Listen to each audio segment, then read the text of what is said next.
Hey everyone, welcome to another edition of The Bullet. This is the weekend edition of The Bullet for Saturday, the 24th of September, 2022.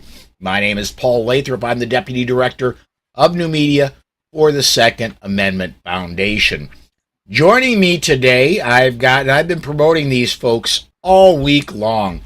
First of all, joining me from the great state of Alabama, soon to be, in a couple months, the constitutional carry state of Alabama. Beth Alcazar. Beth, thanks for coming along today. Yeah, thank you. And the countdown is on. I know we're all getting excited about the legislation coming to fruition after years and years. So very soon now, January 23rd or some weird random date in the middle of the month. Sure. Well, they couldn't have picked a bad. I mean, that's my birthday, so they picked the right day in January if they had to pick a day. Fantastic. Also joining us from the almost free state of New Jersey, Tony Simon. Tony from DiversityShoot.com. Tony, thank you for coming along today, man. Thanks for having me. Glad to be on. I always appreciate it. And finally, joining us from the somewhat more free state of Florida, but they're trying hard to become unfree, is Mike Piwowarski. Mike, you got Arms Room Radio coming up in a couple hours, man. Thank you for joining us today, bud. Yeah, thank you, Paul. Always a pleasure to be here. And coming up at 3 o'clock today, 3 Eastern. I got to go sit and do that one. So that's a fun. That one, we've been doing that one for 8 years now. It's hard to believe. Very cool. All right. We do have, normally this is a week in review show and it's a little bit relaxed. We cut up a little bit. We do have some breaking news, and we've got a lot of good news today, but the breaking news is definitely good news. After the Bullet went off the air yesterday, we got a decision from the Ninth Circuit Court of Appeals. They vacated the California magazine ban and sent it back to St. Benitez, or Judge Benitez in California, and because they found it was that I'm going to read. It's a 9-page decision. Quite literally, in this 9-page decision, there is 8 pages of attorney names, 1/2 page of introduction, and 2 paragraphs of decision. I'm going to read the entire decision here.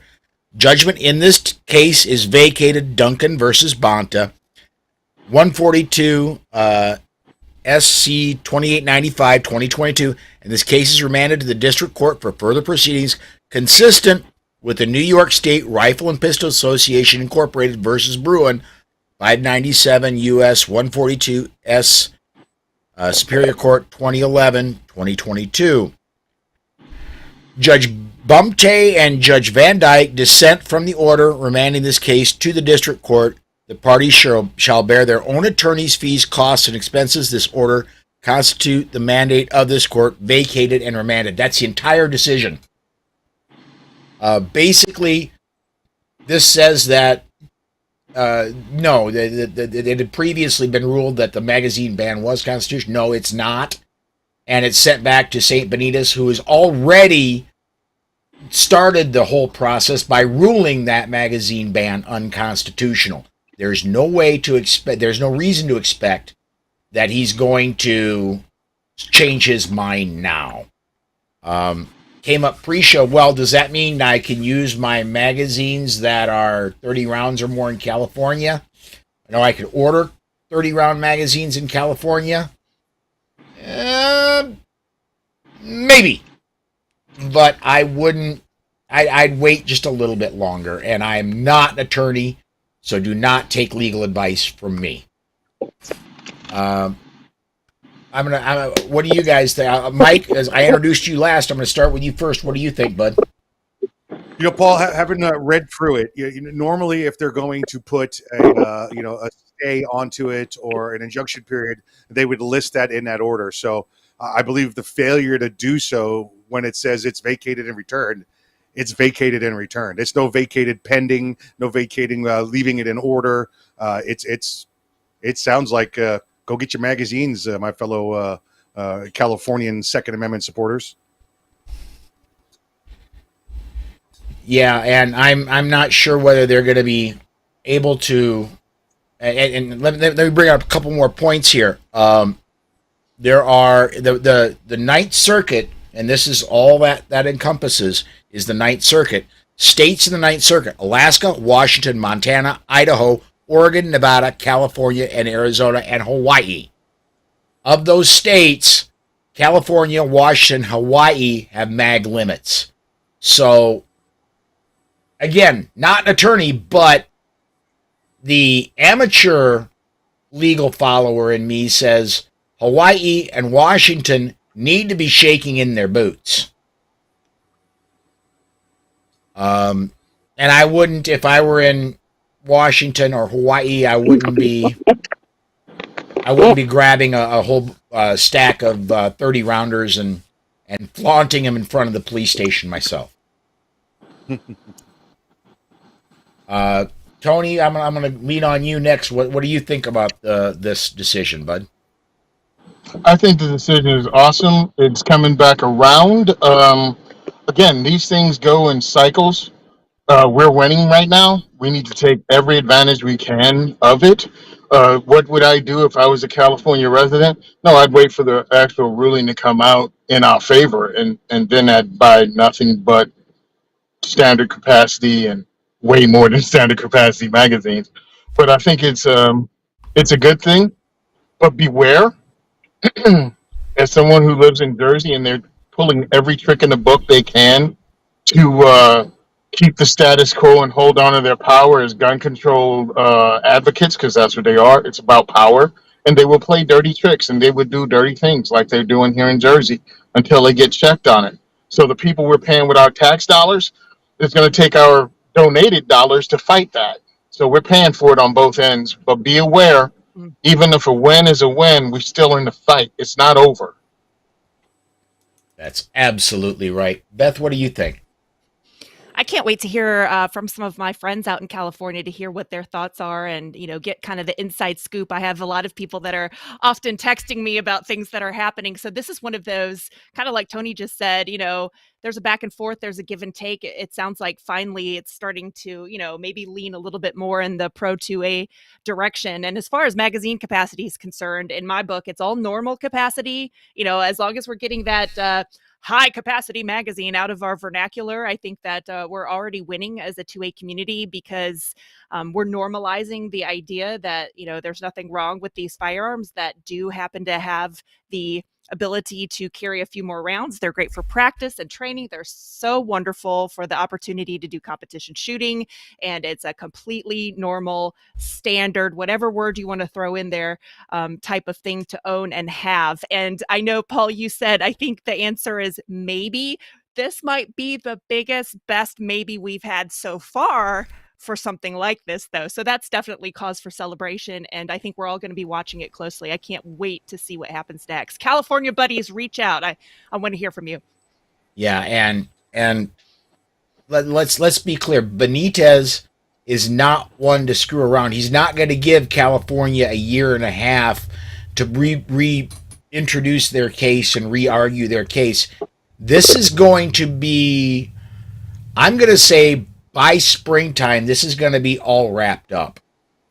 I would expect by March at the very latest, we're going to have this all finished. And so you may have to wait a little bit, California, but not very long. Paul, it's a good feeling, and I think everybody just covered that. The problem with California, the problem with Mussolini, though, is if this is starting of Freedom Days again here. On Friday it was vacated. Monday they'll call a special session and have a new law in place by the end of the day. We've watched him do this over and over again. We see it playing out in New York. We see it playing out everywhere else around the country. The Supreme Court has now said this. Here's the doctrine. Here's the new rule. Here's the new standard, and they continue to ignore it and make new laws. He'll have no problem going back in there Monday and changing one word in the entire statute, and now it's a new statute, and we get to start the whole process all over. Yeah, that's an entire possibility. But John Petrolino put out an article, and I discussed it on the Bullet this week, comparing the 1960s desegregation fight, and it was a fight, to the current fight for the right to keep and bear arms, and the Democrats were on the wrong side of both. But I think we're looking at some point we're looking at the same finish here. It may be that New York and California are the Mississippi of segregation, of gun rights, or what Mississippi was to segregation. It may be that California and New York are to gun rights, that these are the last throes of gun control. We could hope, right? There's always that, but I mean, there are definitely similarities, and I saw John's article as well. I'm glad you brought it up. They're there that it's, there's indicators it's much the same. There's indicators that, because of the social media difference, it's worse. Some say it's better. It's hard, Paul, and you and I have had this discussion, and I'm sure most of us have had this discussion. Is this end, or does it get worse? Does it go to the Liberty Tree again, or do we just ease up here? It's not an easy one to predict, and even when you put in the protests at the Capitol on January 6th, that just confuses it even more.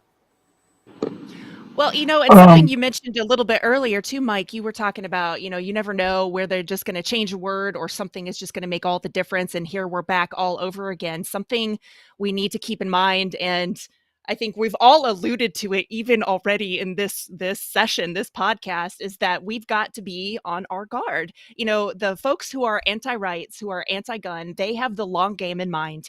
And it's like they're playing chess and they're strategizing and they're thinking about every potential move that could happen. And it's not like we're not considering that on the 2A side. We just don't have the type of funding that comes in that allows that to keep happening. So we have to play a little bit closer to what's current and what's happening in the here and now. So I think for all of us in the 2A community, this is really exciting news, but it's also that, okay, step back. Let's make sure we're continuing to pay attention. Like Tony said, we're watching these legislators. We're taking different opportunities to make sure representatives are doing what they say they're supposed to be doing, and that we're keeping, I guess, as up to date as possible on what's going on with these breaking news items, because you never know. Again, just like Mike said, you never know. We're going to close our eyes, wake them up tomorrow morning, and something else is in the books. And it's like, oh, here we are again. So, yeah. As far as this being, it is a continuation of the same civil rights fight. Remember, it's called the Black Civil Rights Movement, but no, that's just Americans that weren't receiving the same rights as everyone else. That's American history. It's not Black history. It's American history. So this is the same civil rights fight, except it involves everyone now. And you can't trust these people. And that's why it's very, very, very important to be a part of the process. We can't continually depend on court cases to maintain our freedom. That's why it's important to know who your representatives are, communicate with your representatives, and if they don't stand and fight for your rights, replace your representative regardless of political party. We need to make this apolitical. We need to make the Second Amendment apolitical because it's a human right. And that's why a lot of us reach out to people across, regardless of their political beliefs, because we need everyone on this team, because we have to start replacing anti-gun legislators, because obviously what they're proposing is unconstitutional and it's been ruled that way over and over and over again. And they just keep inventing more unconstitutional laws by changing words or meanings of words or intent. Got to get rid of them. If we get rid of them, there will be no laws put out. There will be no court battles to fight. So that's my thing. Get people involved be politically active. It shouldn't be a taboo thing now. Paul, I got a question for Tony. Can we do crosstalk here? Am I allowed to Absolutely, yeah. Tony, another thing Paul and I were talking about earlier this week, when you reach out to that side, to that left, and they tell you, yes, I'm a gun owner. Oops, wrong button. For Biden. Do you? I mean, how do you deal with that? Okay. It seems as though, because listen, if you're going to vote for the guy that votes to take my guns away, then you're not a gun supporter. You might be a gun owner, but and there's no, as far as I'm concerned, there's no community we all hang out in. You either support the Second Amendment or you don't. You do that with your vote. Okay, well, you have to understand that everybody doesn't prioritize the Second Amendment, their right to carry a right to own a firearm as we do. So you have to talk to them about that. You have to break them off with the history. You have to talk about the import. You have to build your case because you're talking to people as an individual that, again, might not right now have the same priority as you do. And it's called a discussion. I'm not going into this going, I'm going to change everybody's mind I see. But what I'm doing is planting seeds, especially seeds of doubt into the things they're hearing over and over again and the failures of things like gun-free zones. 96% of mass shootings take place in gun-free zones. And tell them where they can get the information. My whole thing is to slowly turn these people, or however quick they turn around, but I know it's not going to happen in the first meeting. And I keep working on it. And then change will be seen. Because I'm not going to have somebody, they're not going to switch party affiliation after a lifetime or 3 generations of voting Democrat. But I'm like, okay, cool. But you need to put in maybe a Democrat in office is not anti-gun. And maybe you need to look for it. Then maybe you need to maybe go third party since, you can't stand to switch to Republicans. And then I also speak to Republicans because we have a congressman here, Chris Smith, that hasn't seen a gun ban he didn't like so far. So I got to tell Republicans, you have to hold these people accountable too. Everybody has to put in work. There is no your team. None of them are on your team, and you have to make them. You owe no political party loyalty because they are not loyal to you. You don't owe them loyalty. You demand what you want. So, yeah, it's a process. I know I'm not going in. I'm not that good. If I was able to sway someone from being stone cold blue to being a gun-toting, gun-voting Republican, I'd sell Amway and be rich. Thank you, Tony. Listen, I did that because listen, I know your platform. We talk all the time, and I wanted people to hear that, folks. We don't go out there trying to debate and fight and argue about it. It's an education. And that's what Tony was just saying. We go to educate, and maybe you do turn them. Maybe they do realize it is my number one issue, and I didn't even know it was my number one issue. I didn't do something when we went live on the air, and I apologize. I'm going to do it right now. If you want to get your comments in, and if you're watching on the Polite Society podcast feed, either Facebook or YouTube, you can comment on the live video. We'll get your comments. We'll put them on the air. If you're watching anywhere else, if you're watching on the OpsLens app or anywhere else that's picking up the feed, go to Twitter and tweet with the hashtag #TheBullet. And we'll get those comments as well. We'll get them on the air. We'll discuss them. We haven't had many comments yet, but I'm hoping that changes. If you want to comment, get your comments in. We'll put them up and we'll discuss them. Guys, I do want to, we've already burned up 20 minutes just on one topic. I want to get on to one more. We won't get to all the news of the week, but I want to get to one more story here. My boss, Alan Gottlieb, when I introduced this story earlier in the week, I got corrected. I got told Alan Gottlieb is not my boss. My wife Susan's my boss. Alan may sign my checks, but Susan's my boss, and technically that's correct. But anyway, this one comes off of AmmoLand. Alan wrote it. More than 2 months after the U.S. Supreme Court struck down New York State's proper cause requirement that was used for generations to deny carry licenses to untold numbers of people, the Citizens Committee for the Right to Keep and Bear Arms says crime victims prevented from being legally armed to deserve reparations for decades of disregarding of their rights. Quote, a law found to be unconstitutional was unconstitutional all along. Crime victims who were deprived of their most important right of self-defense under cover of law deserve reparations. The state should compensate them or their surviving families, said CCR-KBA Chairman Alan Gottlieb. Since the unconstitutional requirement was in place for a century, Gottlieb said, the state should apologize to all the people who are arbitrarily denied their right to bear arms, even if that apology is posthumous. I love this approach from the Citizens Committee and Alan. This is taking one out of their playbook and putting it right back at them. Beth, I'm going to start with you this time. What do you think? Yeah, I love that, Paul. It is. It's taking from their playbook. It's doing something that we see a lot of folks who are anti-rights, anti-gun. They're trying to, look at that big picture, which is not a bad thing, obviously, and to also look at all the folks who have been directly or even indirectly affected by these kinds of gun control. So for us to do that and to say, pay attention to victims, pay attention to their stories. I mean, that is such an important move for us because it's more than just spouting off different facts or kind of being removed from situations and thinking, we can't be emotional and we can't be anecdotal. I think this proves that we can, and I think it proves that it's very valuable. This is like the ultimate recognition for those who were deeply wronged by the fact that someone somewhere decided that they weren't valuable enough or important enough to execute, to follow through on their civil right to be able to protect themselves or their loved ones.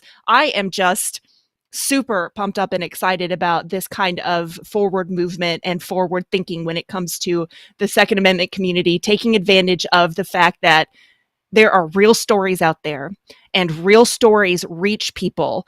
And there have been victims of these terrible, unconstitutional laws that are suppressive and damaging to those who are legal, law-abiding, good citizens of America that just want to be able to live their everyday lives. So I'm on board. I'm so excited. All right. We're going to shake things up. Mike, I'm going to go to you next, man. What do you think?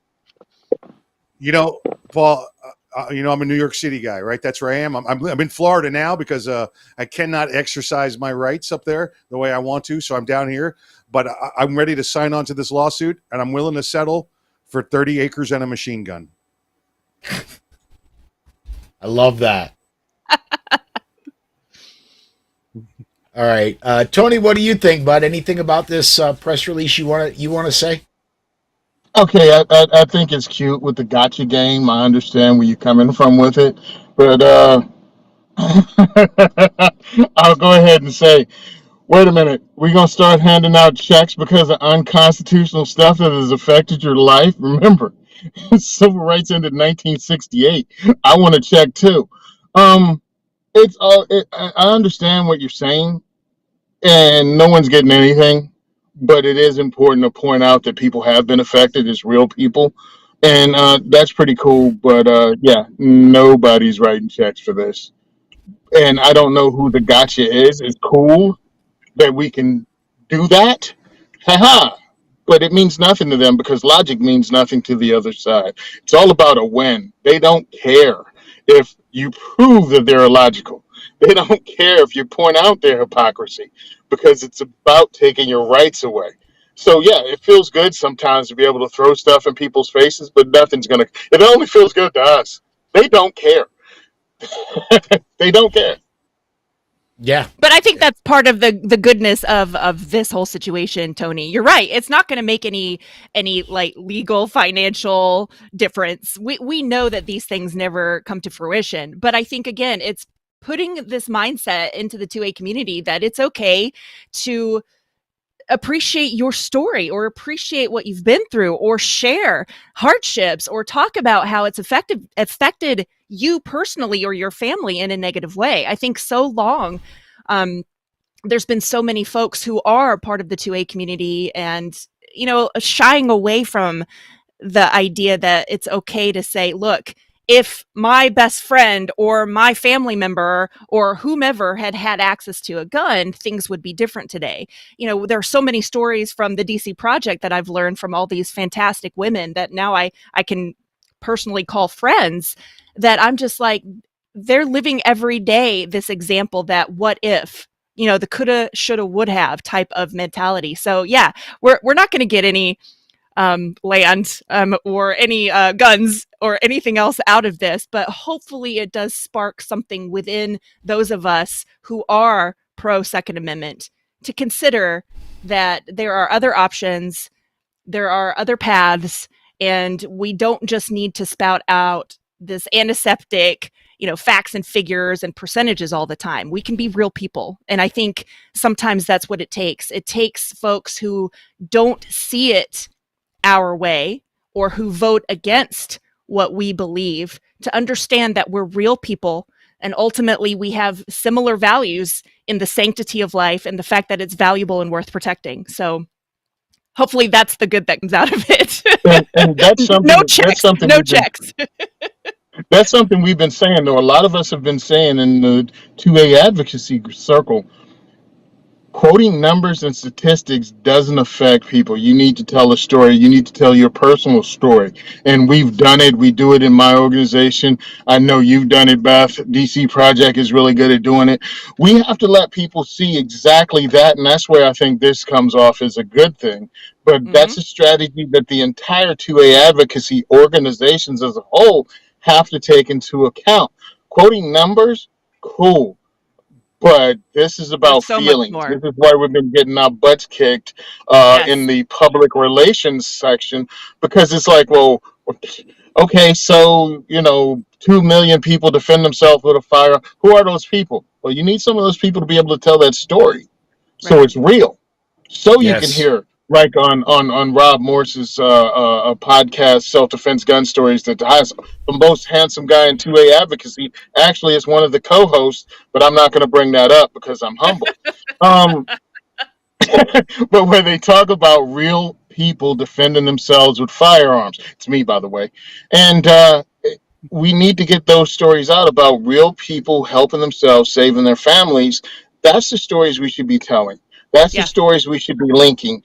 I was on Dr. John Lott's website, and he has the instances of regular armed civilians over the last year stopping mass shootings. There were over a dozen incidents of civilians stopping mass shootings. So when people say the mall thing was a one-off, that's not true. It's not true. Right. And we need those facts so we can tell those actual stories, not the numbers, the stories. Right.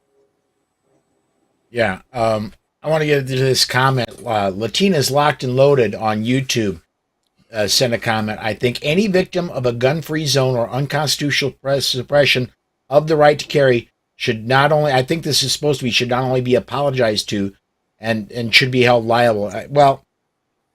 I wouldn't expect checks again, but I agree. And that's part of what this press release from the Citizens Committee was designed to do, is to point out that we are being victimized here. We have the ability to defend ourselves and are being victimized every time we're forced to disarm. I think it's messed up when you have to choose between being unarmed or being caught and convicted as a felon, because or taking the chance of being caught and convicted as a felon because you chose to arm yourself, and you've gone through every legal thing you can, but your state itself keeps throwing obstacles up in front of you. And it's like I've said multiple times to people, when do you stop paying attention to the law of your state when your state itself starts to ignore the law of the land as handed down by the Supreme Court? Absolutely. Absolutely. One more good news story today. This one off of The Truth About Guns. Firearms Policy Coalition has a lot of legal actions currently in process, and on Friday afternoon they won an important round in a significant case. U.S. District Judge Mary Ellen Noriega issued an order blocking enforcement of Delaware's ban on ownership and possession of unserialized firearms and unfinished 80% receivers. And then from the Firearms Policy Coalition press release, today, Firearms Policy Coalition announced that United States District Judge Mary Ellen Noriega issued an order enjoining Delaware's bans on self-manufacturing and possession of home-built firearms in its Rigby versus Jennings suit.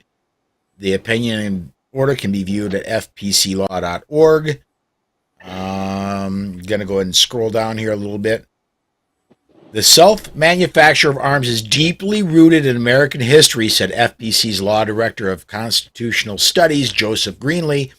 It has been a celebrated tradition since the earliest colonial days. It helped save America's war for independence. It was an essential to Western expansion. It has led to many of the most innovative technological breakthroughs in our nation's history. We are pleased the court recognized this essential element of the right to keep and bear arms and will continue to fiercely advocate for its protection. Again, this law went into effect just a couple months ago, and already it's struck down in federal court. This is another extension of the Bruin decision, New York State Rifle and Pistol Association versus Bruin. It was quoted in the decision. It was referenced, I should say, in the decision. I can't state enough how important that decision was and how it's going to affect our liberties going forward. It's the gift that keeps on giving. I wonder what district is that? The same district as New Jersey? I know it's close let me to us, check. but it's the same district. Because it's illegal in New Jersey to manufacture firearms also. I am looking it up right now. All I know is I'm definitely in favor of anything that's going to be kind of recognizing and celebrating the quote unquote leave me alone mentality as far as government is concerned.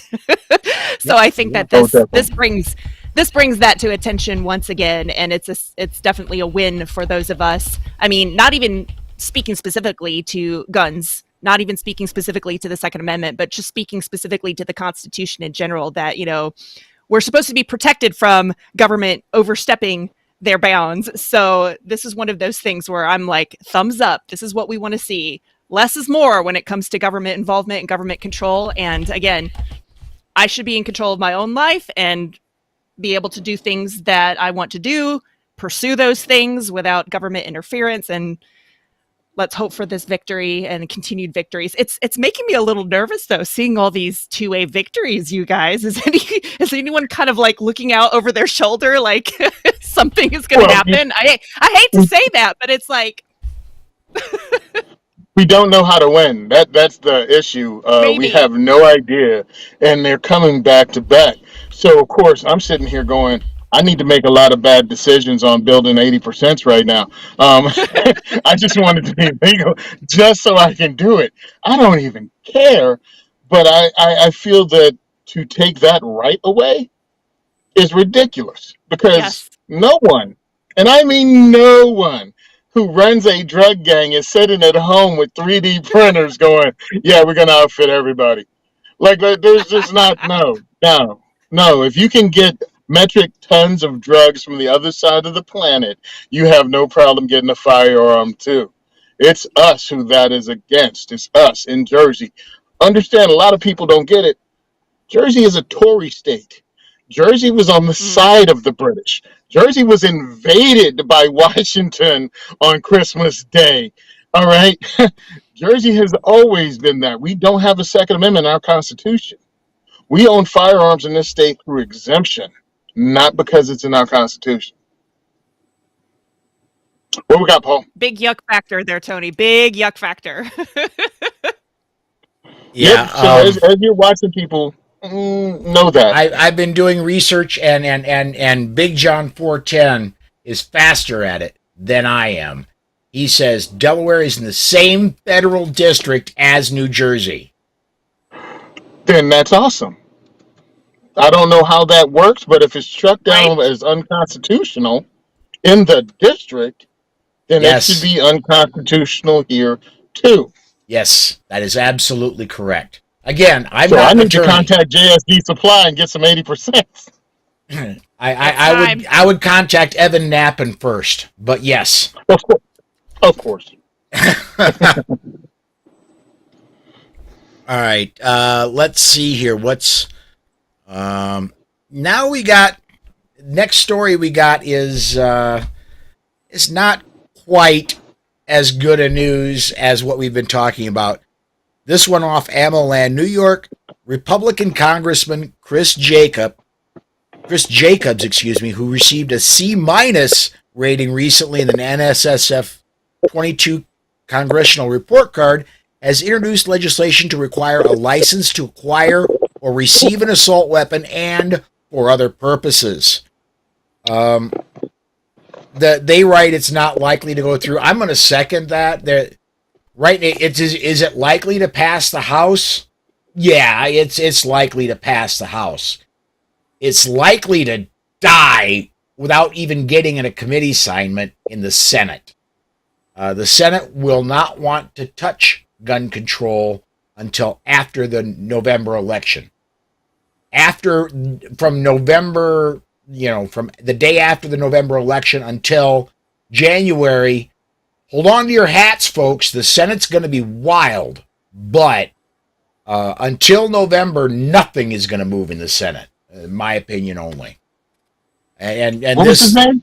This was Chris Jacobs out of New York. He's retiring. He's not running for re-election. Supposedly, he's a Republican, but he's an example, Tony, of what you said earlier. There are Republicans who are not our friends. This is one of them. Well, he couldn't find a better way to say, hey, I don't ever want to win elected office as a Republican again. I mean, you could have just quit. But, hey, good job, dummy. Because what you actually did was not only end your own chances, but you might have sank the Republican Party in your district in the next election. Congratulations, dum-dum. Well, this kind of stuff, it concerns me all the time because it says assault weapon like multiple times. What exactly does that mean? We're always having that discussion. There's no clarification, and the definitions are all across the map. And it also seems interesting. The new legislation creates a system, but grandfathers people in who already have the assault weapons. I mean, what is this going to do? All of a sudden, everyone's got a big shopping spree, I guess. It looks like across the nation, whether it's legislation in our favor or legislation that's, kind of iffy. It sounds like we're all on a big buying spree right now and making a really big wish list for things that are now, magazines, and, we're going to make some guns, and we're also going to, I guess, buy quote unquote assault weapons. But anyway, I hate that term, and that always bothers me, especially folks who should know better or who think that in any way, shape, or form they're actually supporting the Second Amendment advocates. Let's be careful with this language. I hate to see this. And but hey, like Tony said, he just doesn't want to do this anymore. So this was a really big splash on his way out, or hopefully it doesn't affect the rest of the Republican Party though too, because that's a really good point. I'm hoping it's not a big middle finger on his way out, because that's what it feels like. Right? It's weird. Yep, exactly. As far as these guys throwing those bills out at what assault weapon? Oh, that's it. What is an assault weapon? Anything they don't like, and they just play it by ear. 22 semi-automatic rifle that's black with a detachable magazine. Oh, that's an assault rifle. Exact same gun with a tubular magazine. It's okay. And all those old antiquated weapons from World War II, those of course aren't assault rifles because they're obsolete and not that powerful, like the M1 Garand. The Sturmgewehr, yes. Yeah, like a Sturmgewehr is not an assault weapon.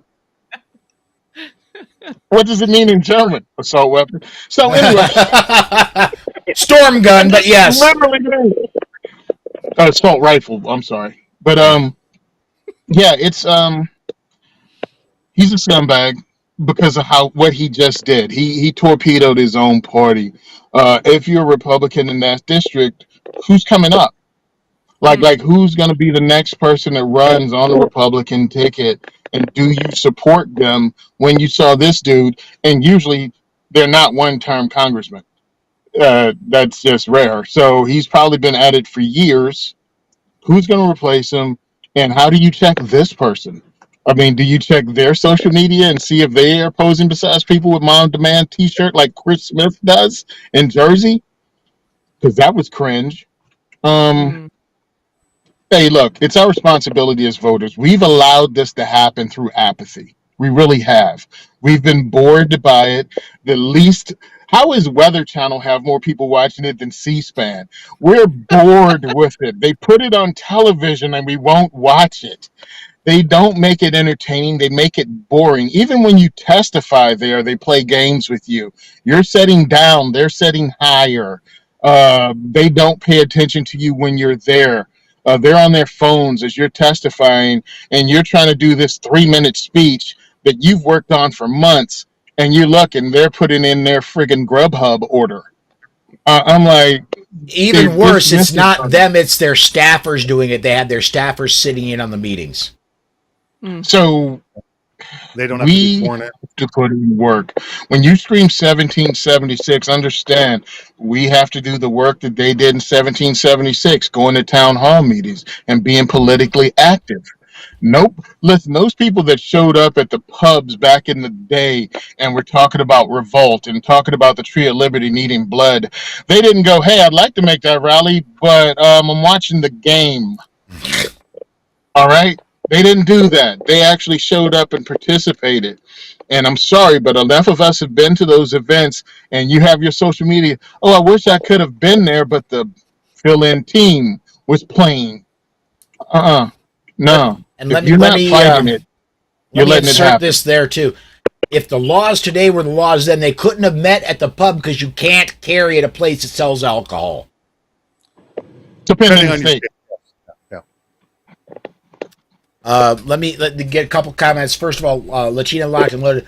A lot of those retiring Republicans are showing their true colors now. They absolutely are. And they followed up with, also proves not to assume being a Republican equals being pro 2A. 100% home run right there. I want to go back to when currently our governor in South Dakota, Kristi Noem, is running for re-election. 4 years ago, she was running for governor. Previously, I'd supported her and I'd volunteered for her campaign when she was running for Congress. And before I supported her running for governor, I wanted to know if she would sign constitutional carry, unlike the Republican governor who had before her, who had gotten the bill twice and refused to sign it because the state police didn't think it was the right thing at the right time. She assured me she would sign it if she got it. In fact, when she got into office, it was the very first bill she signed.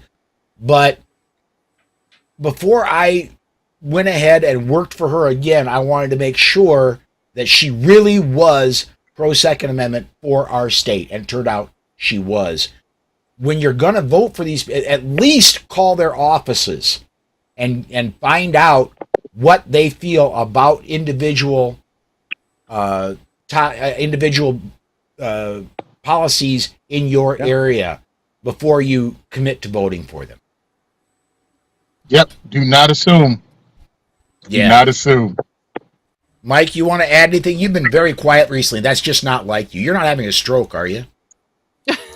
No. I'm just trying to be polite. I'm just trying to let everybody get their chance. Yeah. Listen. It's about that. The media control. Obviously, they have the media on their team. What is it? 90% estimated that the liberal media controls of all media. They control the message, control the masses. Control the masses, control the message. And then hold on, I messed that up, didn't I? Control the media, control the message, control the message, control the masses. There you go. It's what they do. It continues to go out, and we see how it affects us. Every day. How many times have you had to talk to somebody from the other side, talk to a politician, and the facts that they give you are just, you're like, did you make that up? I mean, where did you get that from? And you have to deal with that, and knowing that they don't do nobody does their own research, from the individual to up to the congressperson or the governor, whatever it happens to be. All they are is spitting out the anti-conservative, the anti-Second Amendment agenda. Want to get a comment up here real quick, and by the way, thank you, Sandhills Media. John over there says this is a dream team panel. Absolutely. I've been plugging this all week. I've been looking forward to this Saturday broadcast all week long, and I can't wait to get these people together again. It won't be for a while. I can only do this every once in a blue moon, but yeah. Gun websites. Speaking of, you couldn't carry in bars and restaurants. Gun websites, as you can in Arizona and Nevada. Here in South Dakota, we have to. This is the one gun law in South Dakota I don't like. In order to carry in a bar or restaurant inside, you can carry. However, if they make more than 50, if they make 51% or more of their sales profits in alcohol, you cannot carry there. I have to know the books of every individual business that I go to eat at, and yeah now I got to become an accountant.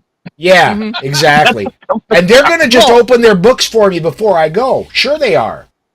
Yeah, it's actually Florida has something a little similar, but it's easy to tell here because I don't know what the laws on your state for smoking, but you can't smoke in a place that sells the majority of its profit from food. If it's the other way around, you can. So in Florida, if they serve alcohol, the only question you have to ask is if you could smoke in there. So if you can smoke, you can't carry your firearm.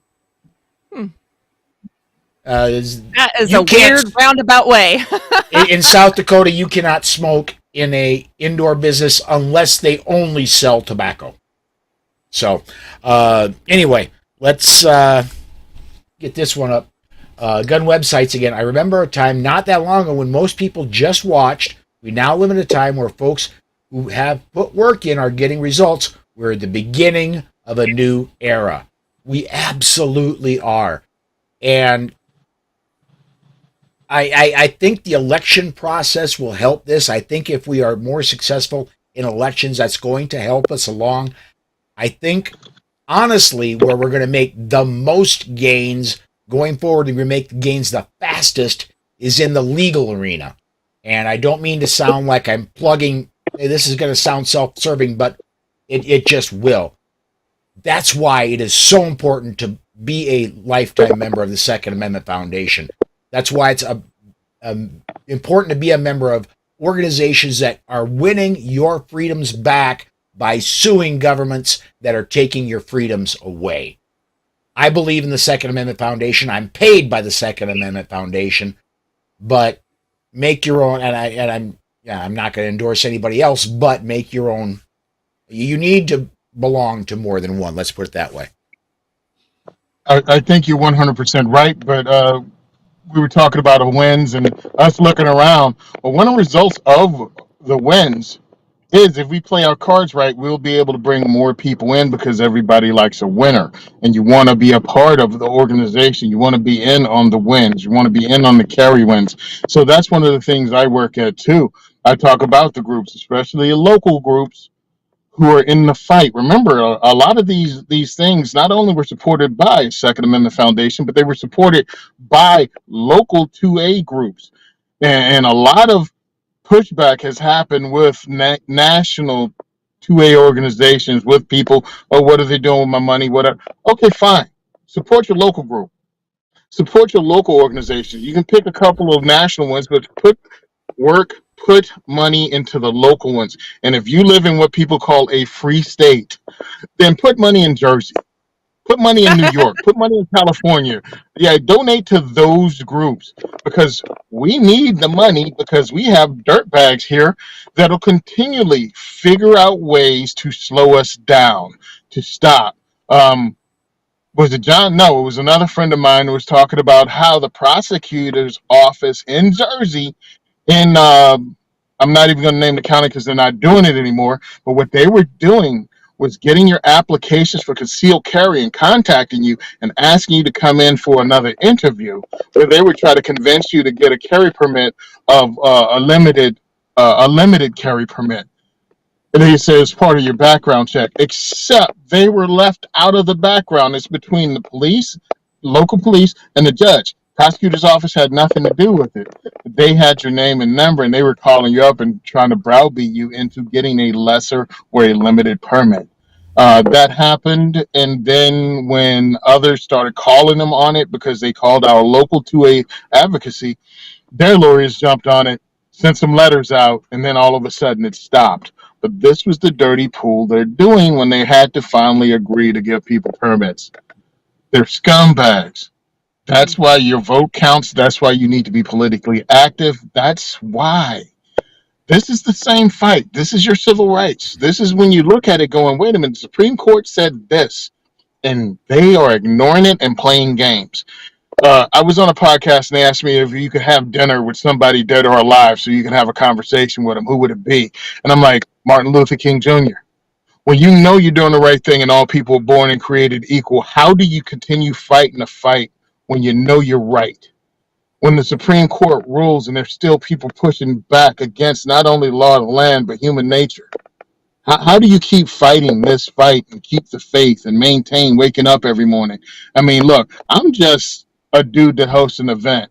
All right, I'm volunteering today. I'm at the range now, volunteering with the kids. Nobody's blowing my house up. No one's calling me death threats. How did he keep that fight up, man? How do you keep that energy up when you know you're on the right side of history? And the powers that be that's supposed to be protecting you through the Constitution, through the law of the land, aren't. How do you keep this up all the time? I've only been doing this 10 years. Alan's been doing this since the dawn of time. Okay, 1970, but whatever. Yeah. For a lot of people, that is the dawn of time. Well, and can I mention something that Yep. kind of, okay, with what Tony said too, it is definitely so important that folks out there, we're paying attention. We are keeping up politically. We're keeping up with what's going on locally and in a federal sense as well. And don't let that be intimidating to you. I want to encourage everyone, just like was mentioned earlier, you don't have to. I mean, I'm a big proponent of doing your own research. Don't get me wrong. I think that's fantastic. But some of this legislation is not the easiest stuff to get through. So it's a podcast like this and like others that are out there that are discussing what's going on that can keep you informed. Look for those things, support your local organizations that are going to tell you or keep you hopefully up to date and informed about what's going on and what you have to pay attention to.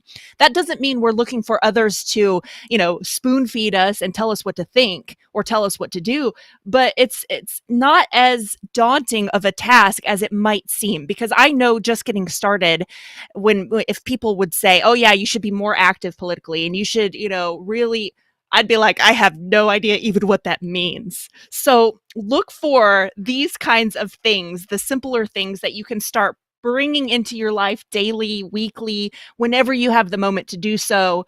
It's not as big or bad of a task as it sounds. It's something that everyday people can do and should do. And I think that's what ultimately, America's all about. It's up to us. It's up to we, the people, to be paying attention, even with our own limited understanding. We don't have to be lawyers. We don't have to speak political speak to figure out when our rights are being affected or challenged or suppressed. So I want to, if I could, we're coming up towards the top of the hour and I've got to end the show on time today, but I've got one more story that I want to cover, and I'm going to, Beth, this is right up your alley. You already talked about it a little bit earlier in the show. The DC project this past week was up in DC, and there was a write-up on ssusa.com, Shooting Sports USA. I want to get a quote from Marjorie Taylor Greene out of this article. This organization of women is a game changer. For years, anti-gun women and politicians have demanded Congress strip away the rights of law-abiding gun owners. The DC Project provides a counter to their misinformation. At least there, the DC Project made a huge impact. I've seen a picture of her meeting with some of the DC Project ladies, and I've spoken with a few of the DC Project ladies. It sounds like this was one of the most productive DC trips that the DC Project has made yet. I think there's been 5 of them. of course, it's one that I didn't have a chance to be part of. Darn it. I've been going consistently, basically since the beginning, but I'm so proud to know that it was an effective trip and that, maybe some of those things, like Tony said, planting seeds, maybe some of those seeds that were planted early on are starting to really sprout and grow and get nurtured and get attention that they need. I think what's really awesome, and I know speaking from the perspective of a woman, I think that's really powerful, especially for DC to see, because so many of the women that they do hear from are the voices who are very anti-gun, who are voices of fear and voices of misunderstanding or distrust. And I think for the DC project to be very proudly, all women focused and women voices going out there, I think really shakes things up. I mean, we're obviously not alone in this, and we're definitely needing everyone to come together and be a unified voice. But I think that especially of late, that's been really very eye-opening and very necessary for people to see that this old, very old, totally incorrect stereotype is gone. Is totally gone when it comes to gun ownership and gun supporters. So kudos to all the ladies who were out there, and to all of those, no matter what organization you're a part of, who are using their voices to speak up and to speak out and to speak very loudly right now. Absolutely. Mike, you want to add anything? No, just listen to, hats off to all of DC Project and for Diana for recognizing that, that gap in presence and filling it and get up there and standing up for everybody's rights, not just women's rights. It's amazing work. And Tony, you got a fan out there. Let me get this comment up here. Tony looks very nice today. Love the shirt. Yeah, he looks nice. Yeah, Tony just plain outclasses the rest of us guys. I'm just telling you. The DC Project. Thank you very much. Thank you very much. This is my own design.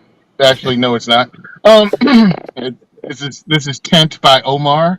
I would like to thank the DC Project for doing a special, because they're friends of mine. Many women of the DC Project are personal friends of mine. Love you guys. Love you, Beth. You know that. Shout out to Teresa Einacker, the representative from New Jersey that went there, regardless of the fact that Corey, I Am Spartacus Booker, refused to answer her and refused to come and meet her.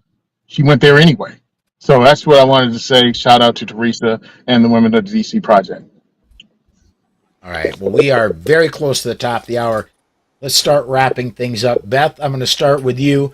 Tell everybody about your work with USCCA and where people can go if they want to find more information about you or what you're doing. Absolutely. I am editor-at-large with the award-winning Concealed Carry magazine, which is produced by USCCA. You can always find out more information about us and about some of the things that I'm writing about on usconcealedcarry.com. If for some reason you want to know what I'm up to personally, still 2A related, of course, you can find me on Instagram, Beth619, or you can pop on Facebook and look up Pacifiers and Peacemakers with Beth Alcazar. I like to include different events or training or other random thoughts and different things that I'm processing or thinking about, and love all the commentary that goes on there too. I got to say, we're having this coming Friday is AmCon, the Alternative Mass Media Conference.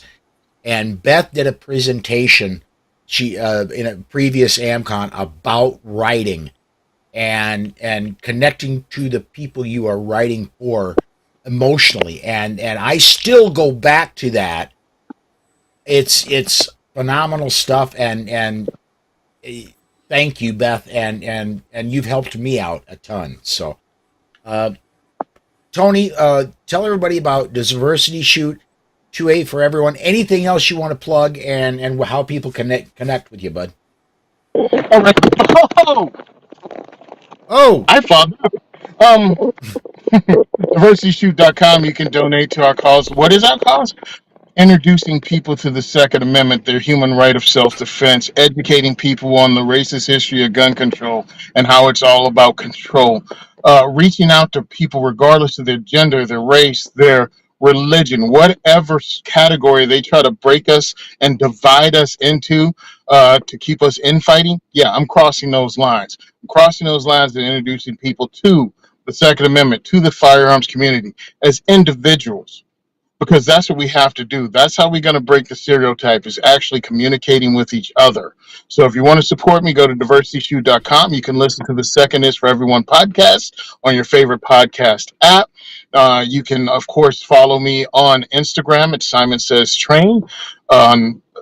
On Facebook at Simon Says Train, and the Second is for Everyone. I'm even on Twitter, that cesspool of human environment, under Second for Everyone. So please follow me there, help me out. Please share not only the stuff I do, but the stuff other Second Amendment advocates do. Share it on your social media so we can beat the algorithm, because that's what they're using to keep us down. They're using it to stop spreading the word. And we need to, as individuals, if you're taking a picture of your frickin' breakfast and showing it to people every morning, then you can find a couple of Second Amendment groups a week to spread their message, to show when they're having a meeting, to do anything. Just put it in your stories. You don't have to make it your whole thing, but put it out there. Advocating is one step at a time. That's what we're doing, and we're winning now. So please jump on the winning team. Drop those zeros and get with these heroes. There you go. Mike, Arms Room Radio coming up now, just under an hour. That or you want to plug the rundown or whatever else you want to let people know about, man, here's your chance. Yeah, let's say it's great being here with Beth, great being here with Tony, great being here with you, Paul. Arms Room Radio been on for 8 years now. We're on 50 stations around the country. And then you got the afterplays, podcast downloads, and all that stuff afterwards. Armsroomradio.com now just got the results back. #1 talk radio station in Cambodia. In Cambodia. Now that's a victory right there, bud. I don't know if there's a server or something there, but our numbers are through the roof in Cambodia. It's crazy. Hey, all right, guys. I got to go. We got the instructors briefing, and let me know. So I'm on my way out. Thanks a lot for having me on the show. See you guys next time. Bye. And folks, on my end, I'm going to say thank you for watching. That is going to wrap it up for us here today. For Monday, there is going to be a bullet. There is going to be a Polite Society podcast. And then I'm shutting everything down, tearing the studio down, and I'm headed for Dallas for AMCON and Gun Rights Policy Conference. So please do come join me on Monday for the Bullet and Polite Society. And until then, folks, see you next time.